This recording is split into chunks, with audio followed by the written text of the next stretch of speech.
Finally arrived, Megatron. The Decepticon tidal wave is here with reinforcements, sir. And in the nick of time. Tidal wave is synonymous to the Unicron trilogy. Tidal wave was an original character for Armada, and boasted an impressive size, towering over Autobots and Decepticons alike. Released as a part of the fourth wave within the toy line in 2003 as a Gigacon, this figure would later receive a repaint within the Energon line a year later, which also received a slight retool to allow the missiles to sit snug without firing. His first appearance in the cartoon was with the episode Awakening. He wasn't portrayed as the smartest bot, unfortunately, giving him the group treatment and repeating just his name. There was a slight bit of confusion for the Western audience over which name to use for this character. See, both had been used within the toy line. For the Western release, it was Tidal Wave, who sported a very different colour scheme to the original on screen, whereas the Japanese used Shockwave, which is fairly accurate to the show, but he still misses some of that darker navy blue and black. The main reason as to why both releases didn't use black as a colour palette is quite simple. It didn't stand out on store shelves at the time, especially in the midst of a colourful cast. You can tell there is a significant difference between both figures, not only from the colour palette, but also the paint application. Whereas the Western release uses minimal paint, the Japanese, like most figures released within the last 2 decades, uses a heavy use of it.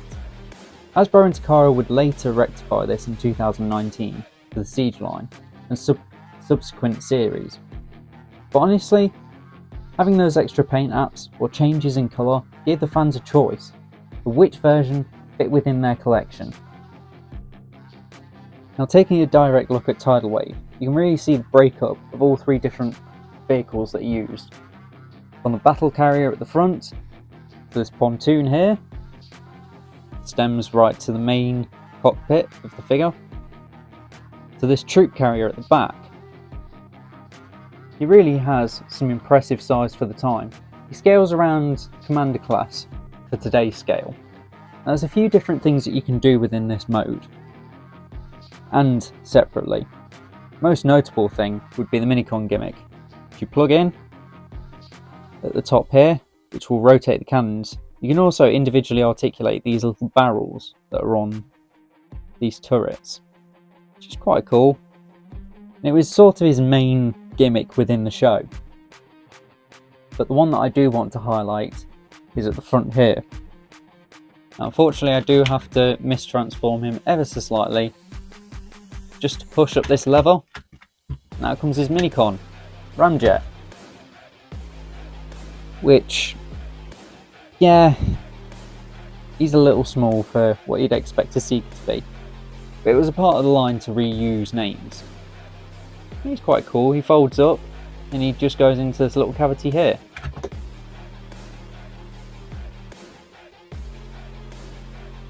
So to transform into his actual jet mode, fling the cockpit forward, spread his wings out, and you have a little ramjet.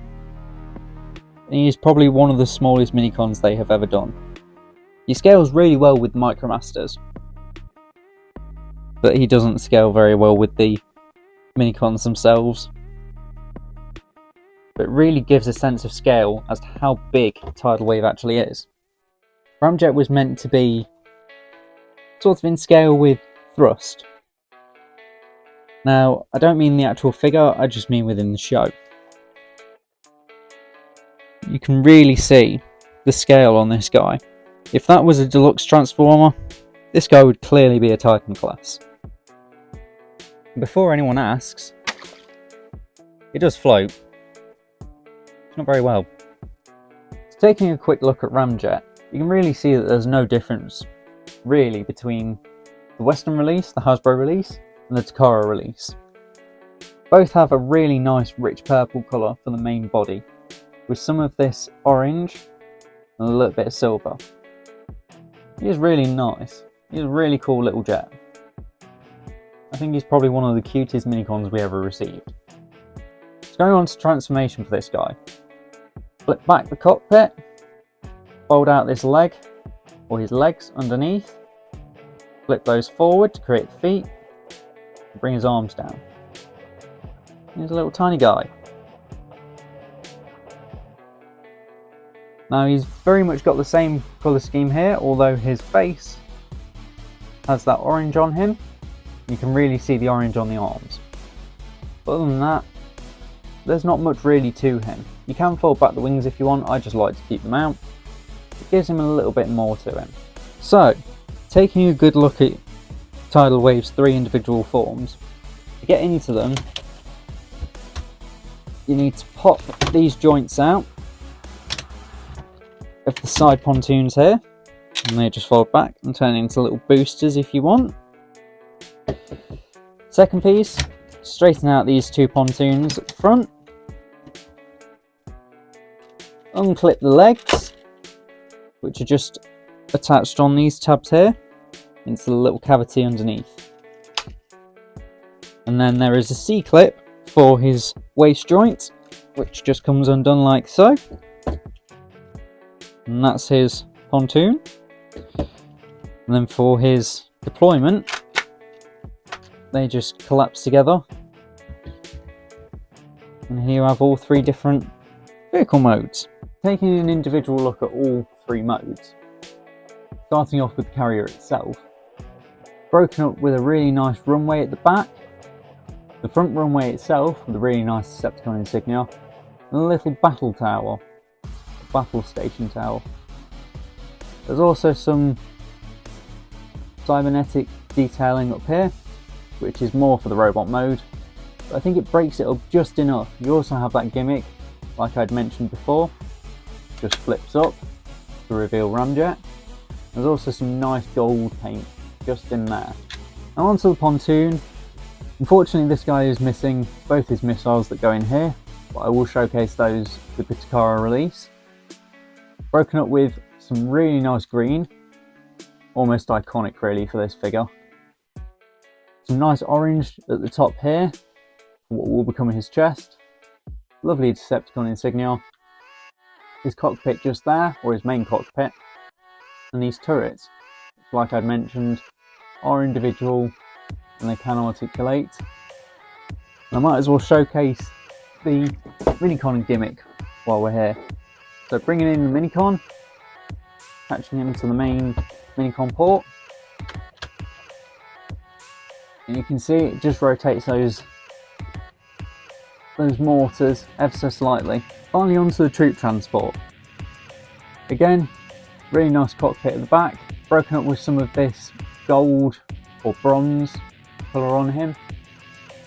A nice bronze fade here.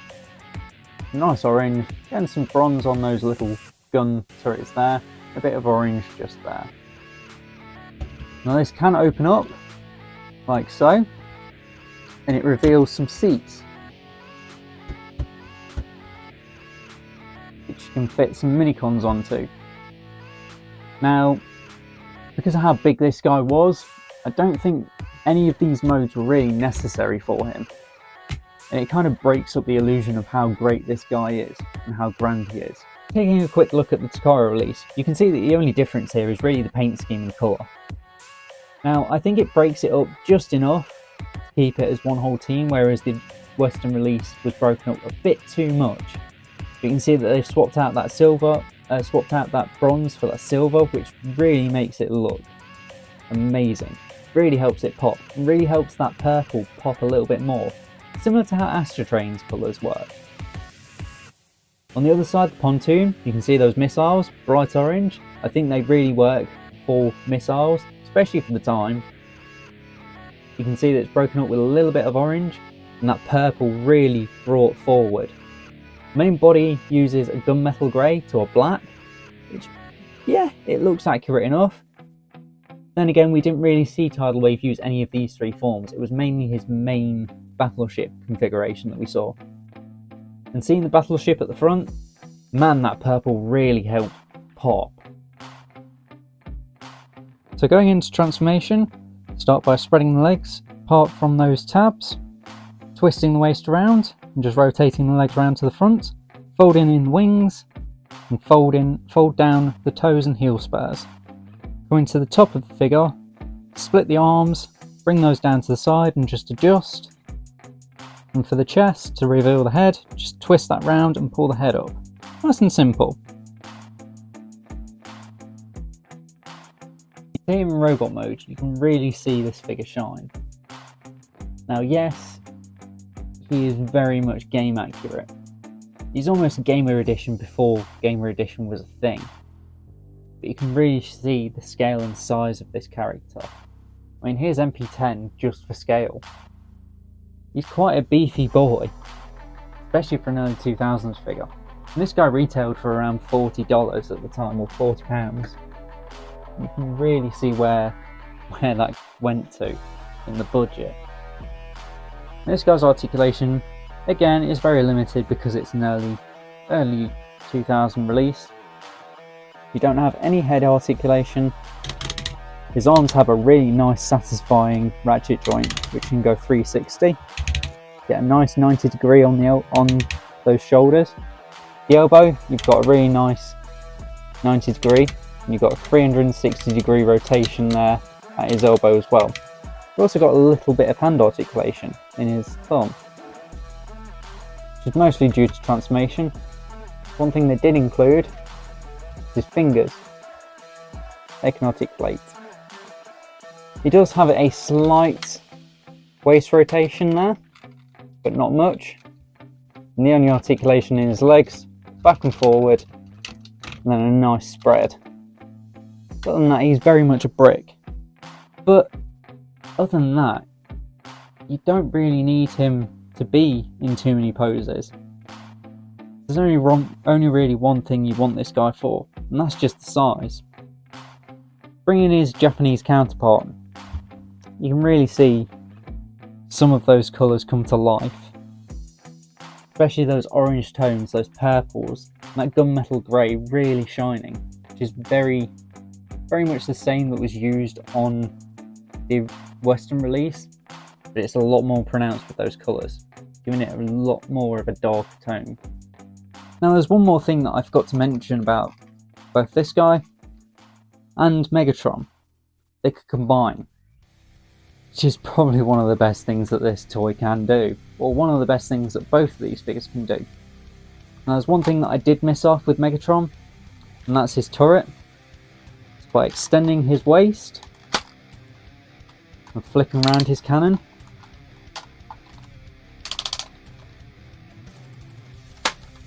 Come to the forward, come to the front. Of course, in doing so, he'll make some stupid noises, as per norm. So for the combine mode, all we need to do is extend Megatron's waist up, like we did before, and separate Tidal Wave into his individual boat forms. And there'll be clips on each side. So for instance, on that battleship, we just press down the tower. And like mentioned before, on that battle carrier, there's a nice C-clip that will clip onto Megatron's waist on the back. Just adjust each side into jet thrusters, and they'll just clip in and clip on to Megatron. Nice and easy, nice and simple. I really do like the transformation on this combine mode. It's really simple, it's nice and chunky, and you really feel like it's coming together. Taking a really good look at the combined mode between Megatron and Tidal Wave, it really does look beefy. Yes, it gives him a lot of kibble, especially around his arms and his back, but man, this thing is wicked! It kind of reminds me of those old Megazords, the old Ultra Zord combinations, where you'd slap a bunch of Zords together and create something that was absolutely incredible looking, but would not work within the real world. Now, you can really see the arsenal that Megatron has at his disposal here.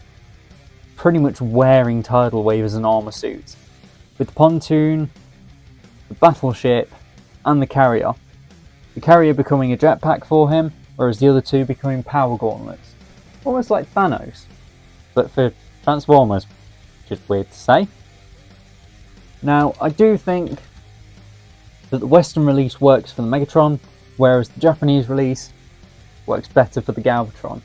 I mean, just look at that. The rich purples, the gunmetal grey, that burgundy red, the gold. He just looks so cool, and I really do think that the Galvatron works so much better than the Megatron. Now I think any Armada fan, or any fan in general of Tidal Wave, will appreciate the sentiment that we definitely need a Titan scale figure of this guy. It may not fit with the current Legacy Evolution Megatron in combining, but you don't need that. His sheer presence alone, the size, the scale. I mean, it would be more in tune with something like the Metroplex or Fort Max. Something that has that presence would really work for this guy. And I can't wait to see what Hasbro actually do with this character. But for the meantime, we do have the Fans Hobbies version on the way, which will combine with their Megatron, their Mega Tyranno. And yeah, it looks pretty cool. Tidal Wave definitely has a special place in my heart. From the age of 12, I've always wanted this guy, from the first time that I saw him from the commercials on YouTube. I even remember trying to build a Lego version. But he's just a really cool figure. If you're going to pick up one figure from Armada, it has to be a Tidal Wave. There's just so much to do with him, so much fun. He's basically a playset in one, similar to the Titans. So that's been my look at Armada Tidal Wave. I do have to say a massive thank you to Toyfu though for the Japanese release. The colours on this guy are phenomenal. Now if you did enjoy this video, go subscribe, drop a like, drop a cheeky comment on what you think of this figure. If you guys enjoyed this, then why don't you head over to Leicester Vintage Toy Shop channel and check out their Toy Shop on Tour series as we follow Joe and Gav's adventure around the UK and Europe, exploring new toy shops and collecting some old toys. Action figures, dolls, Star Wars, weird stuff, Transformers, monsters, space toys. He's honestly full of water. Well then.